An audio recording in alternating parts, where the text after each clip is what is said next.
Assalamu alaikum. Hello and welcome everyone to our YouTube channel.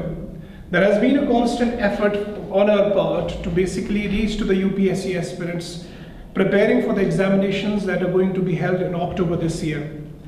We have been taking number of components from our YouTube channel, and in this particular section I shall be taking a component based on the paper second of your syllabus, that is the governance and the administration.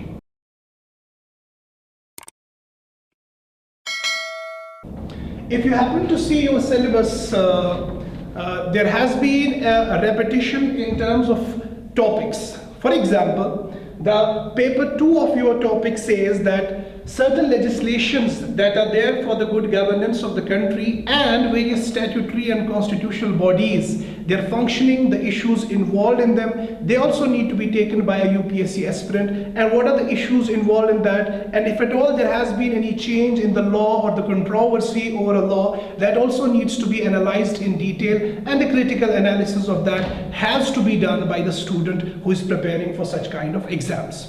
So in this particular section I shall be taking a topic, Right to Information Act. Now this particular topic, Right to Information Act, is important not only in paper 2, that is polity and governance, but it is equally important, in fact more important, for the paper 4, that is the ethics and the aptitude. If you happen to see your syllabus of the paper 4, it clearly says that the issues of transparency, the issues of citizens charter, the issues of corruption and accountability will have to be done in detail, and there it is mentioned that Right to Information Act has to be done. Now we are taking Right to Information Act in a consolidated manner. That is to say, we shall be dealing with the historical background of this act. When I say historical background of this act, that makes this particular topic important for paper 1 also. Because in paper 1 you are supposed to do something called the pre-independence as well as the post-independence history. Now the post-independent history basically envisages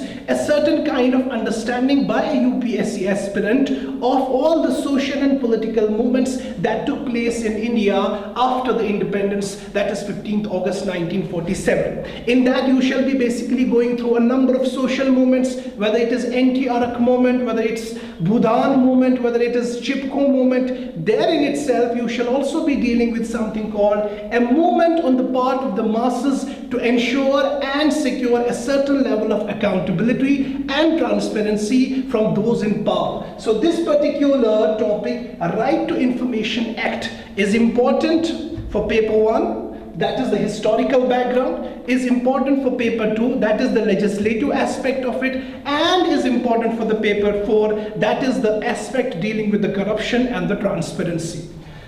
Right to Information Act is a legislation that basically has revolutionized the governance model of the country.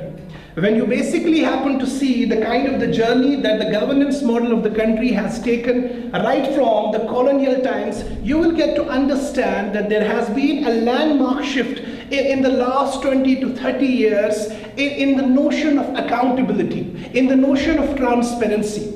In the bygone era, or in the colonial era, we basically dealt with transparency was nowhere existing.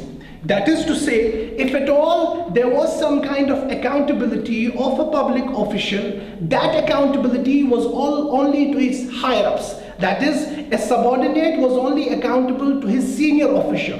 A senior official was only accountable to an official of the rank who is much senior to him, and eventually to the minister, that is the non-permanent executive itself. But in these 20 to 30 years, the entire paradigm of governance has changed. The traditional model of governance, where one was supposed to be accountable only to the higher-ups, and given the fact that this entire industry of corruption was basically based on this hand-in-gloves kind of experience. That is, a subordinate official or a junior level official would never try any kind of corrupt means to acquire a certain kind of wealth or to acquire a certain kind of benefit unless and until he had some kind of understanding with the senior officials. So what we saw in this new modern paradigm of governance, that not only you need to be accountable to the higher officials, to the ministers, to the executive, but you need to be accountable to the masses. And that is to say, in a democracy, it is a government by the people, so it has to be for the people. So how can the governance be for the people when you are answerable to the masses in general? Now this kind of accountability, we see there is something called accidental accountability. That accidental accountability happens after every 5 years in terms of elections, but that is not enough. That is not enough. There has to be a constant and round the clock accountability of those people who are in power, who are at the helm of the affairs, by the masses who have basically reposed their trust in the officials that are there sitting in different offices. So what we have been basically trying to cover the topics in terms of the topics that we are supposed to cover in this particular session and the sessions that will follow. Obviously it's a quite a long topic, so it is going to take few more videos. We shall be taking the Right to Information Act. We shall start with something called historical background. After the historical background, we shall one by one be dealing with the salient features of the act. Now there are a number of innumerable features of this particular act, but we shall be taking only those features which are important, which are newsy, which are controversial, and which are basically supposed to change the governance model. Then we shall also be dealing with something called controversy over the amendments. You must be basically knowing that in 2019, the NDA government came up with certain amendments. That's called R.T.I. Amendment Bill 2019, which has now been part of this particular legislation. So it's an R.T.I. Amendment Act 2019. What are the controversial provisions in that particular act? We shall be doing a critical analysis of those provisions also. Thereon, we shall move to a statutory body, Chief Central Information Commission, and its various landmark judgments. After that, we shall also be dealing with something called CIC and the political parties, CIC and the contest with the judiciary, then R.T.I. and the kind of the impediments that are there because of something called Official Secrets Act. So in this particular topic, these 5-6 subtopics are to be covered.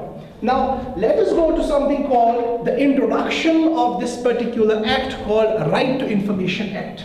Now, being a country which has basically been, which has lived for almost 200 years under the colonial system, we basically inherited a governance model that was more or less and is still carrying certain kinds of remnants of that colonial system. बुनियादी तौर पे जो साम्राज्य हुकूमत थी, साम्राज्य हुकूमत का मसला ये था कि they never had trust on the Indians. Number one, they never had trust on the Indians, and since they were imperialists, why would they be accountable to the masses? They had come to India by force, they had imperialized and colonized the country, they were there to subjugate its masses, to utilize, exploit its resources. लिहाजा जो governance model colonial masters ने लाया, in particular Lord Cornwallis, who is supposed to basically bring, who was supposed to, he is known as the father of the Indian police services. He is also someone who basically brought civil services in India. Basically the steel frame of any state. The steel frame of any state, यानी किन तीन चीज़ों के बदौलत, किन तीन institutions के बदौलत एक governance model किसी भी country का चलता है, वो या तो police है, या तो bureaucracy है, या तो army है. This is considered to be the steel frame, and we have something called, somebody called Lord Cornwallis. Lord Cornwallis ने ही बुनियादी तौर पे ये तरीके के जो ये इंस्टीट्यूशंस हैं इन्हें स्ट्रेंथन किया था और कुछ पोस्टर्स को इंट्रोड्यूस भी किया था. लेकिन बुनियादी तौर पे जो गवर्नेंस मॉडल था, गवर्नेंस बुनियादी तौर पे किस चीज़ का नाम है? गवर्नेंस एक प्रोसेस का नाम है, that is the mechanism of taking the decision, यानी डिसीजंस को कैसे लिया गया, और the mechanism of implementing those decisions, यानी एक पर्टिकुलर डिसीजन कि कोल ब्लॉक एलोकेशन के मामले में we will be going for auction, 4G, 2G, 3G spectrum के मामले में we will be going for option. we shall not be going for something called first come first serve. لہٰذا یہ decision لیا کیسے گیا, پھر اس ڈیسیجن کو امپلیمنٹ کیسے کیا گیا, آیوشمان بھارت کی اسکیم کو بنایا کیسے گیا, اس پالیسی اور ویلفیئر پروگرام کو ڈیوائز کیسے کیا گیا, اور آج ہندوستان کے گاؤں قصبوں میں یہ کیسے امپلیمنٹ ہوتا ہے. دونوں معاملات میں گورننس کے ہی فیچرز جو ہے وہ آتے ہیں, and it is the mechanism of taking the decision and it is the mechanism of basically implementing that decision. So having said that کہ کولونیل سسٹم میں جو گورننس ماڈل بنیادی طور پہ تھا وہ بالکل اوپیک تھا, یعنی it worked in an environment of secrecy, kyunki there was this element of trust missing and it was not a democracy. Since the government did not choose to go for something called the colonial rule in India, so obviously why would they be accountable? That was a subjugation. لہٰذا جو اوپیکنس تھی اور secrecy تھی government کے دفتروں میں وہ اس طریقے کی تھی کہ اگر کوئی پبلک آفیشل, مان لیجئے کلرک تھا, جونیئر اسسٹنٹ تھا, سینئر اسسٹنٹ تھا یا سینئر بیوروکریٹ تھا, جو بھی انفارمیشن ایک پبلک آفیشل کے پاس تھی یہ اسے کسی اور بندے کی طرف پاس نہیں کر سکتا ہے. That is to say the information available with the public official was not to be divulged to anyone except as per the need. یعنی میرے پاس جو سرکاری فائل آ گئی ہے, میرے پاس جو مارک شیٹ آ گئے ہے, میرے پاس جو پروکیورمنٹ کی ڈیٹیلز آ گئے ہیں, میرے پاس جو ریکروٹمنٹ کی ڈیٹیلز آ گئی ہے, میرے پاس جو لا اینڈ آرڈر کی سچویشن کے ریلیٹڈ ڈاکیومنٹس آ گئے ہیں, میں ایز اے پبلک آفیشل یہ کسی کو دکھا نہیں سکتا, صرف اس کو who is supposed to know it, that is he also needs to be a public official. That is, information that was available with the public official must not be divulged to anyone except as per the need. یہ تھا وہ environment of secrecy and opaqueness جس کے ساتھ ہندوستان کا governance model اور ہندوستان کے different departments اور ministries جو ہے وہ کام کرتے تھے. اور اس یاد رکھیے کہ کولونیلزم ختم ہونے کے باوجود بھی ہماری جو بیوروکریسی تھی, کیونکہ ہماری bureaucracy they have their roots in the colonial system. It is said that Indian colonial system is basically obsolete. Indian bureaucratic system is obsolete because it was formed by the colonial masters in the 18th century. And that 18th century bureaucracy was basically based on the rules that were framed in the 17th century. And the same bureaucracy is supposed to work in the 19th century, 20th century. And there are certain features and certain kind of things which we have inherited from the colonial masters, and they are still at work in the Indian bureaucratic model. So it is obsolete. There have to be necessary changes to be brought into it, and R.T.I is one of them. So یہاں تک معاملہ ہے کچھ institutions کے معاملے میں اور کچھ انفارمیشن کے معاملے میں کہ جو کمپٹرولر اینڈ آڈیٹر جنرل تھا. کمپٹرولر اینڈ آڈیٹر جنرل کو آپ جانتے ہیں کہ اٹس اے کانسٹیٹیوشنل باڈی جس کا کام ہے سب کا حساب لینا, سب کا آڈٹ لینا. کمپٹرولر اینڈ آڈیٹر جنرل میں بھی یہ طاقت نہیں تھی ایون آفٹر انڈیپینڈنس کہ وہ سرکاری فائل کے ان سیکشنز کے طور پر, وہ سیکشنز جنہیں سیکشن نوٹنگ سیکشن کہا جاتا ہے, یعنی سرکاری فیصلے کے وہ مرحلے, نوٹنگ سیکشن کسی بھی سرکاری فائل کے وہ سیکشنز ہوتے ہیں جس میں وہ ڈیٹیلز دی ہوتی ہے کہ جب ڈیسیجن لینے سے پہلے کون سی کورسپونڈنس ہوئی. یعنی اگر ہم نے ڈیسیجن لے لیا کہ اسپیکٹرم ایلوکیشن ہوگا بائی آکشن, تو اس معاملے میں منسٹری آف ٹیلی کام نے کیا کہا تھا, پرائم منسٹرز آفس نے کیا کہا تھا, یہ اگر ہم نے ڈیسائیڈ کیا کہ آکشن ہی ہوگا, کیا ہمارے پاس ایسی ڈیٹیلز تھی کہ we will have potential bidders جو بڈ کریں گے اس کے لیے, کہیں نقصان ہی تو نہیں ہوا اس آکشن سے. یعنی noting sections of the file, سرکاری دستاویز کے وہ سیکشنز ہوتے ہیں جو یہ ڈیٹیلز دیتے ہیں کہ فائنل ڈیسیجن کو لینے میں جو اس سے پہلے سٹیپس لیے گئے ان سٹیپس میں کون سی چیز کہاں طے ہوئی تھی. لہٰذا کیگ جو ہے, کیگ کو نہیں ملتی تھی Axis to the noting sections of the file. That is to say, جو CAG کل کو کسی اسکیم کا, کسی ویلفیئر پروگرام کا, کسی خرچے کا آڈٹ لے گا, تو وہ آڈٹ لے گا on the basis of the final decision. On the basis of the final decision. جبکہ governance is the process of taking the decisions and implementing the decisions. Final decision لیتے لیتے اس سے پہلے کون سے سٹیپس ہوئے تھے, کون سے دفتر میں کیا بات طے ہوئی تھی, کون سے بیڈرز کی ڈیٹیلز ہمارے پاس تھی, یہ ساری چیزیں جو ہے ان کی طرف کیگ کو ایکسس نہیں دی جاتی تھی. with the result CAG somehow remained a toothless tiger, کیونکہ جب اسے پتا ہی نہیں کہ ڈیسیجن کہاں لیا گیا, اس میں پرائم منسٹرز آفس, اس میں چیف منسٹرز آفس, اس میں فلانا بیوروکریٹ, اس میں کس طریقے کی چیزیں ہوئی تھی, کون سے سٹیپس اور کون سے مرحلوں پہ ہوئی تھی, یہ جاننا اس کے لیے بہت ہی زیادہ امپاسبل تھا. کل ملا کے بات یہ ہے کہ جو بیوروکریٹک سٹرکچر ہمارے پاس تھا that was opaque, جو گورننس ماڈل تھا, ہم کام کرتے تھے in an environment of secrecy. اتنا ہی نہیں, ایک تو کیگ کو ایکسس نہیں تھی, ایک تو سینئر آفیشل یا پبلک آفیشل کسی کو اپنی انفارمیشن نہیں دے سکتا تھا. اس کے باوجود بھی ایک اور ایسا اوور انکمپاسنگ پروویژن اور لیجسلیشن ہے ہمارے پاس جسے ہم آفیشیل سیکرٹس ایکٹ بولتے ہیں. جس آفیشیل سیکرٹس ایکٹ کے ساتھ ہم ڈیل کریں گے ڈیٹیل میں in the next video. Official secret act بنیادی طور پہ کالونیل ماسٹر لارڈ کرزن نے لایا تھا 1904 میں. اس کا بنیادی مقصد تھا سپائنگ, اسپناج, سیڈیشن, دیش دروہ, جاسوسی سے بچانا. یعنی کوئی بھی پبلک آفیشل جس کے پاس کوئی بھی انفارمیشن آتی تھی, حتیٰ کہ وہ انفارمیشن اگر اس کے بارے میں بھی ہو کہ کس کا چاول ڈسٹریبیوٹ کیا گیا, کہ اسکول میں کتنا ایڈمیشن تھا, ہر کسی انفارمیشن کو آفیشیل سیکرٹ ایکٹ کے تحت کلاسیفائیڈ قرار دیتے تھے.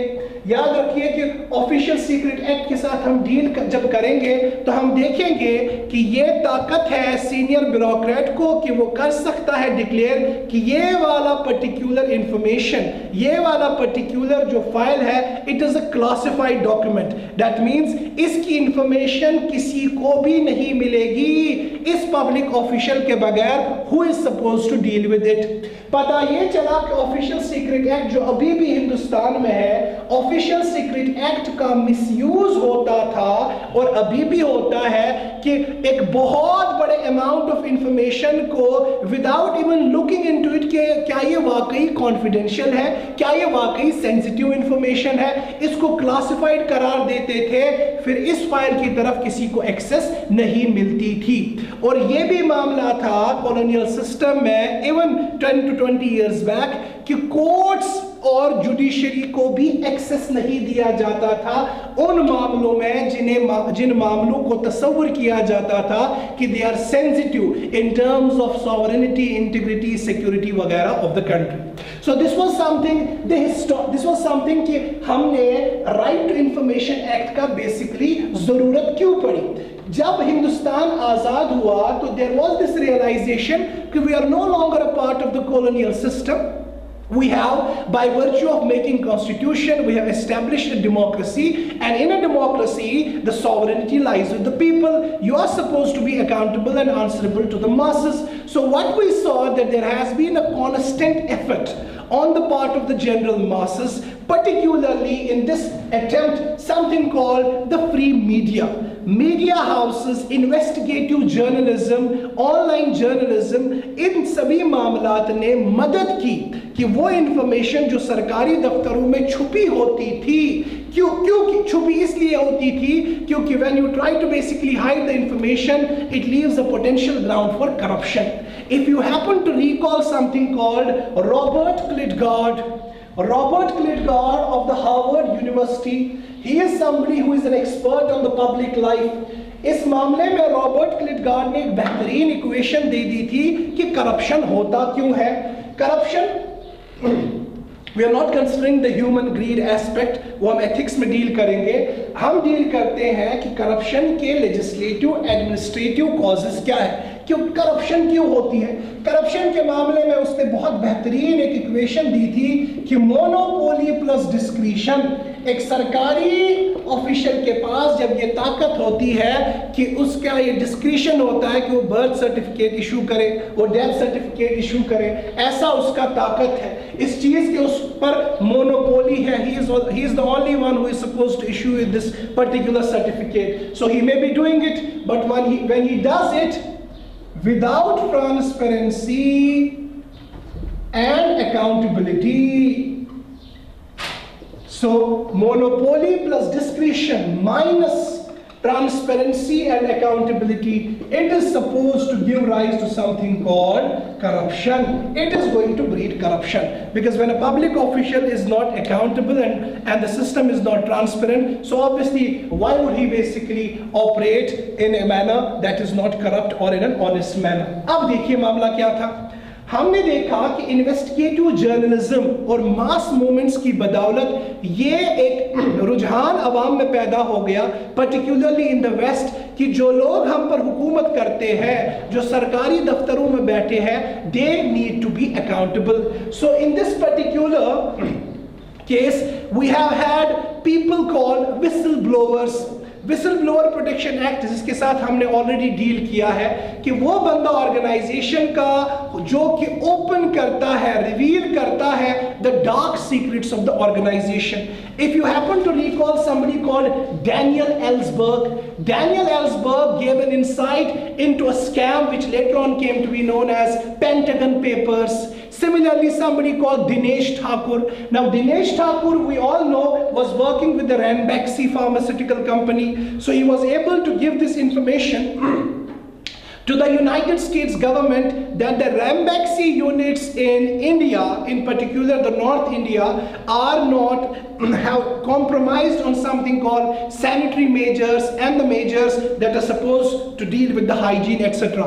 With the result, Ranbaxy International के वो units जो कि इंडिया में काम करते थे, वहाँ से जो दवाइयाँ बनाई जाती थी, उनको बैन किया गया अमेरिका में. कुल मिला के बात ये है कि investigative journalism, whistleblowing का concept and a general awareness on the part of the masses कि we are the masters, the sovereignty lies with us. इस मामले में movement शुरू हो गए throughout वर्ल्ड कि एक इंफॉर्मेशन लॉ होना चाहिए. वो इंफॉर्मेशन लॉ जो आवाम को ये ताकत दे दे कि उन्हें पता हो कि डिसीजंस कैसे लिए गए, अगर रिक्रूटमेंट हुई तो कट ऑफ क्या था, इंटरव्यू में कितने बैठे, फाइनल लिस्ट में क्या था, शेड्यूल ट्राइब जो हमारे पास रिजर्व कैटेगरी है उनके पोस्ट्स कितने थे. ये सभी मामलात में ट्रांसपेरेंसी लाने की जरूरत है. With the result Sweden became the first country. Sweden Scandinavian nation 1766 में स्वीडन ने पहली बार लाया एक information law. Soon there was a movement across Europe and later on one by one countries also brought these information acts. America also brought it, and we in India we brought it much later. How that thing happened कि हमने India में ये right to information act कैसे बनाया, वो हम आगे देखते हैं.